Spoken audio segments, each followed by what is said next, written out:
ሲንግል ለቅባቸዋለሁ። እንዴ ኧረ እኔ ሲንግል አልጠጣም። ይሄን ሁሉ ነገር አድርጌ ይቅር የሚለኝ ይመስልሻል? ግን አሁን ማለት በጣም እንትላለን ጋሽ ያን ታውቃለህ። ልክ ነሽ ቅድስት ወንድም ልትሰሩልኝ ነው? መደሰታችን ዛሬ ነው ቀኑ፣ ዛሬ ነው ቀኑ። እዛ አረብ ሀገር ሄደሽ የማንንም ሽንት ጥራጌ ከምጠርጊ የኔ ቅምጥ ብትሆኝ አይሻልሽ? አረብ ሀገር የሄዱ እህቶች ቅምጥ የሚያደርጋቸው ሰው ስላጡ አይደለም፣ ሰርተው የተሻለ ገንዘብ ለማምጣት እንጂ። ገንዘብ ጉልበት ነው፣ ገንዘብ ኃይል ነው፣ ገንዘብ አቅም ነው፣ ገንዘብ ሁሉ ነገር ነው።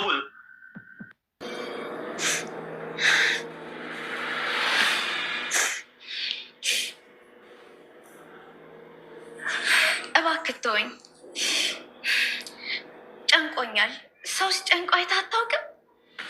ይሄን አጋጣሚ ለምን ለመጥፎ ነገር ትጠቀምበታለህ? እኔ በህይወቴ እንዳንቺ አይነት ውብ ሴት አይቼ አላውቅም። እኔ ሴት እወዳለሁ፣ እንዳንቺ አይነት በጣም ውብ ሴት ደግሞ በጣም እወዳለሁ። ምሳሌ ቅድስትና ብሩክ አብረው እንዲሆኑ ከመፈለጓ የተነሳ እየተሯሯጠች ሄዳ ልጅ ልትሰሩልኝ ነው ወይ ስትልም ጠይቃቸው ትገኛለች። ታዲያ ይህ እንዲሆን እያደረገው መድብል እንደሆነ ቅድስትና ብሩክ ጠረጠሩ ይገኛሉ።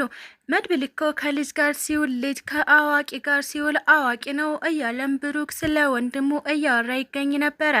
እሱን በመፍራት ከቤት አንወጣም ብለው ተደብቀው የነበሩት ኤፍራታና ማህሌት አሁን ደግሞ በስከ መጨረሻ ሲፈሩት የነበረው ማለትም ዝና ፊት ለፊታቸው ተጋፍጧቸው ይገኛሉ። ኤፍራታና ማህሌት ምንም እንኳን ዝናን ለመሸሽ እየሞከሩ ቢገኙም ነገር ግን በስከ መጨረሻ ዝና አድፍጦ እጅ ከፈንጅ እንደያዛቸው አይተናል። ሰላም ጤና ይስጥልኝ ውድና የተከበራችሁ ቤተሰቦቼ እንዴት ናችሁ? እኔ እግዚአብሔር ይመስገን በጣም ደህና ነኝ። በያላችሁበት ሰላማችሁ ይብዛልኝ እያልኩኝ እንኳን ወደ ቻናሌ በሰላም መጣችሁ እላለሁ። ለዚህ ዩቲዩብ ቻናል ደግሞ አዲስ ከሆናችሁ ላይክ፣ ሼር፣ ሰብስክራይብ በማድረግ ቤተሰብ ሆኑ። እንዲሁም ደግሞ ሀሳብ አስተያየትም ካላችሁ ኮሜንት ላይ አሳውቁኝ። ለዛሬው ደግሞ ምሳሌ ፊልምን ክፍል 107 ይዤላችሁ መጥቻለሁ። እስከ ቪዲዮ ፍጻሜ አብራችሁኝ ቆዩ።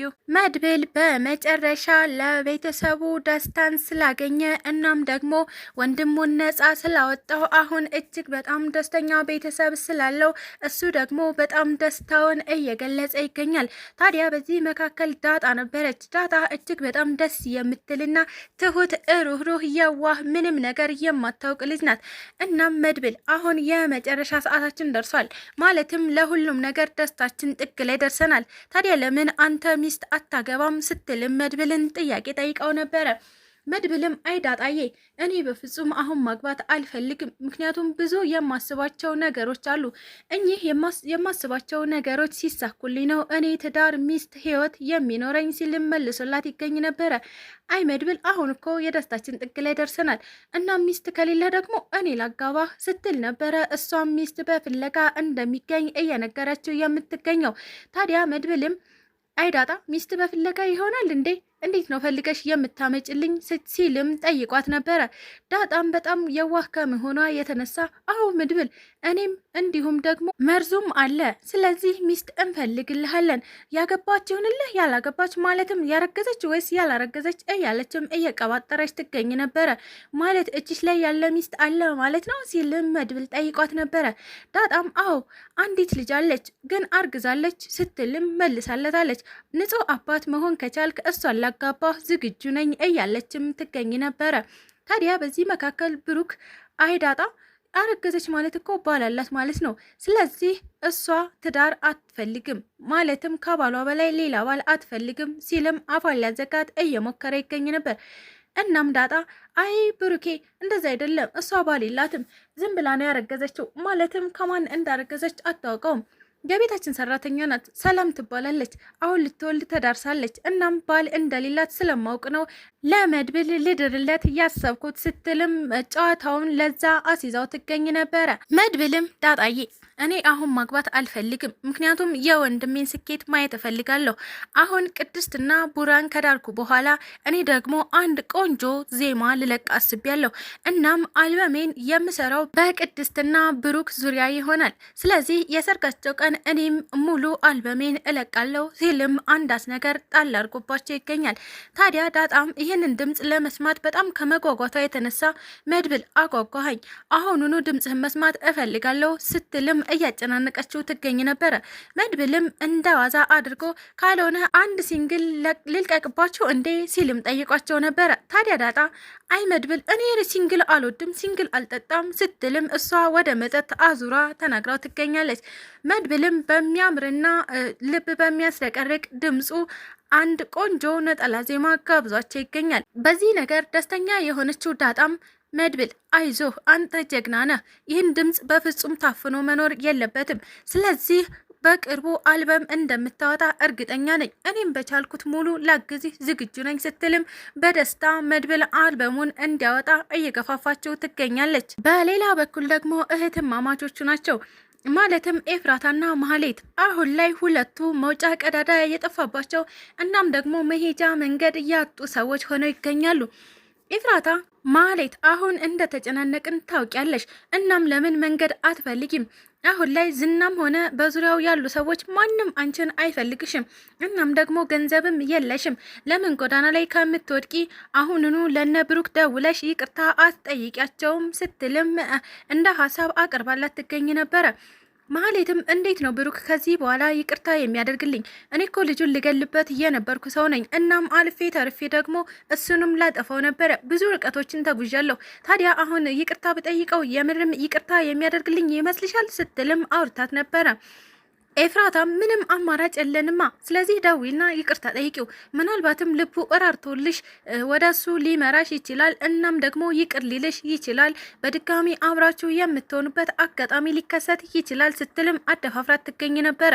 ታዲያ ድፍረቱን ያጣችው ማህሌት ወደ ብሩክ ከመደወል ይልቅ ሞገስ ጋር ይሻለኛል በማለት ሞገስ ጋር ደውላ እያወራቸው ትገኝ ነበር። እናም ሞገስ በጣም ይቅርታ አድርግልኝ፣ ከዚህ በፊት ላደረኩብህ ነገር እያንዳንዱ ይቅር በለኝ ስትልም ይቅርታ ጠይቀው ትገኛለች።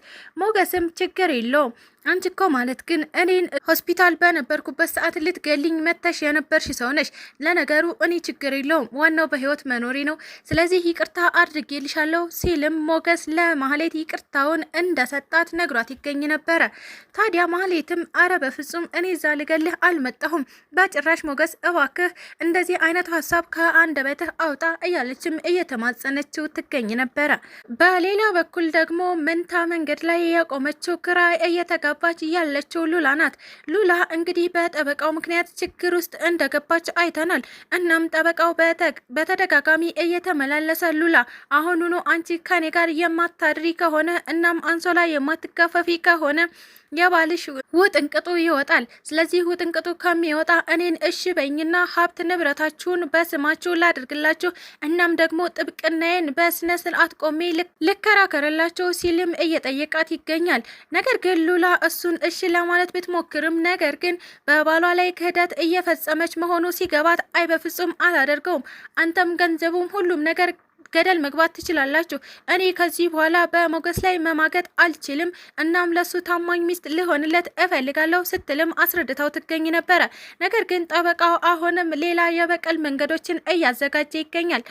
ሉላንም ለማንቃት ወደ ባለቤቷ በጧት ስልክ በመደወል ነገሮች አንተ በምትፈልጋቸው መንገድ እየሄዱ ነው፣ እናም ለዛ ደስ ብሎኛል፣ ላንተም ደስታውን ልነግርህ ነው የደወልኩት ሲል ለማንቃት እየሞከረ ይገኝ ነበረ። ሞገስም በጣም ከመደሰቱ የተነሳ አሁኑኑ ለሚስቴ ልንገራት በማለት ጠበቃውም እንዲሁ ንገራትና አብራችሁ ተደሰቱ ሲልም ሉላን ለማንቃት እየሞከረ ይገኝ ነበረ።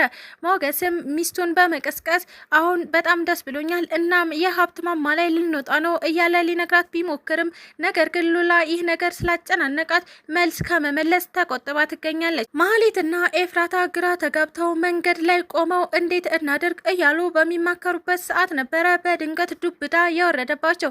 እሱ ምንድነው? ዝና የሚባል አስፈሪ ነበልባል የሆነ ሰውዬ ባልጠበቁት አጋጣሚ ተከስቶባቸው ይገኛል። አሁን ማህሌትንና ኤፍራታን ዝና ከማጥፋት ወደ ኋላ አይልም። ምክንያቱም ከዚህ በፊት ብዙ ነገር አድርገውት ይገኙ ነበር። እናም እንዴት እንደሚያደርጉ መላው የጠፋባቸው እህትማማቾቹ አሁኑኑ ዝናን ለመጋፈጥ እየወሰኑ ይመስላል። ስለተከታተላችሁኝ እጅግ አድርጌ አመሰግናለሁ። ለቻናሌ ደግሞ አዲስ ከሆናችሁ ላይክ፣ ሼር፣ ሰብስክራይብ በማድረግ ቤተሰብ ሁኑ። እንዲሁም ደግሞ ሀሳብ አስተያየትም ካላችሁ ኮሜንት ላይ አሳውቁኝ። ኢትዮጵያ ለዘላለም ትኑር እያልኩ ሰናበታችኋለሁ።